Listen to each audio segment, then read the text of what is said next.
पर मुख्यमंत्री योगी आदित्यनाथ ने कहा है कि कश्मीर में जो विवादास्पद स्थिति पैदा हुई और आजादी के बाद भी जो डसता रहा, ये सब जो है वो पंडित नेहरू की वजह से हुआ है। देखिए, निश्चित तौर पर जिस तरीके से मुख्यमंत्री योगी आदित्यनाथ ने आज आधुनिक भारत के शिल्पकार भारत रत्न लौह पुरुष सरदार वल्लभ भाई पटेल की पुण्यतिथि पर उन्हें श्रद्धांजलि दी और इस पर मुख्यमंत्री उनकी प्रतिमा पर पुष्पांजलि भी उन्होंने अर्पित की और साथ ही उन्होंने सरदार पटेल के व्यक्तित्व का पर जो प्रकाश डाला। उन्होंने कहा कि सरदार पटेल का यशस्वी नेतृत्व और लंबे समय तक जो प्राप्त होता रहा, लेकिन देश का यह दुर्भाग्य रहा कि 15 दिसंबर 1915 को उनका जो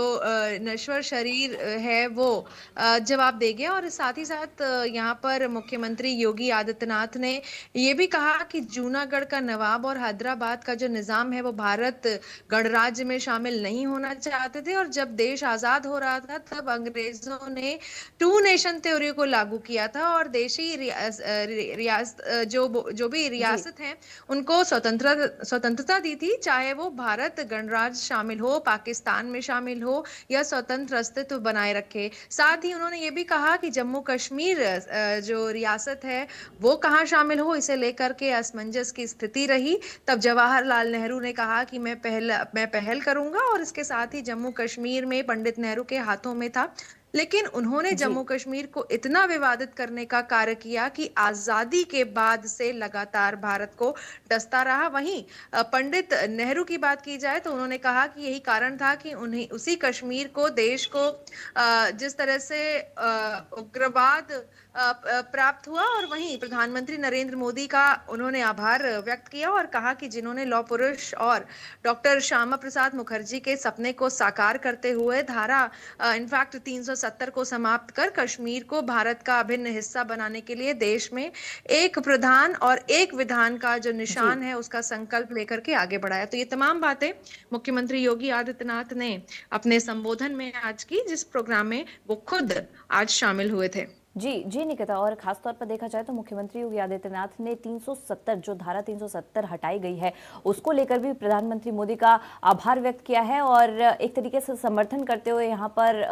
नजर आए कि प्रधानमंत्री नरेंद्र मोदी ने धारा 370 हटाकर कश्मीर और कश्मीरियों को अपना बना लिया।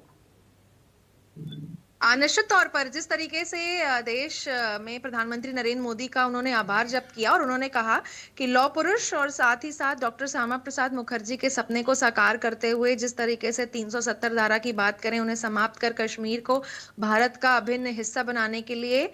देश में एक प्रधान, एक विधान और एक निशान के संकल्प को उन्होंने आगे बढ़ाया। और सीएम ने कहा कि गृह मंत्री के रूप में भारत ने जिस तरीके से सोमनाथ मंदिर का पुनरुद्धार, तमाम विवादों के समाधान के लिए जो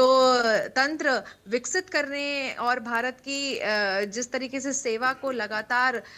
वर्तमान स्वरूप देने का कार्य किया है, वो भी लौह पुरुष के कारण ही हो पाया है, जिसमें सरदार पटेल के यशस्वी नेतृत्व और लंबे समय तक प्राप्त होता। लेकिन देश का दुर्भाग्य रहा जिस तरीके से, जैसे मैंने बताया कि 15 दिसंबर 1950 में उनका नश्वर शरीर जवाब दे गया और उनकी जो मेमोरीज हैं, स्मृतियां हैं, वो देश के प्रति उनकी सेवाएं और योगदान हम सबके लिए एक मेमोरी के रूप में अध्याय बन गया है। और हर भारतवासी बड़ी श्रद्धा, सम्मान और साथ के साथ भारत माँ के महान सपूत लौह पुरुष सरदार पटेल की जो उनके प्रति जो कृतज्ञता है वो ज्ञापित करने को तत्पर रहता है। तो ये तमाम बातें मुख्यमंत्री योगी आदित्यनाथ ने आज अपने संबोधन में जरूर की और प्रधानमंत्री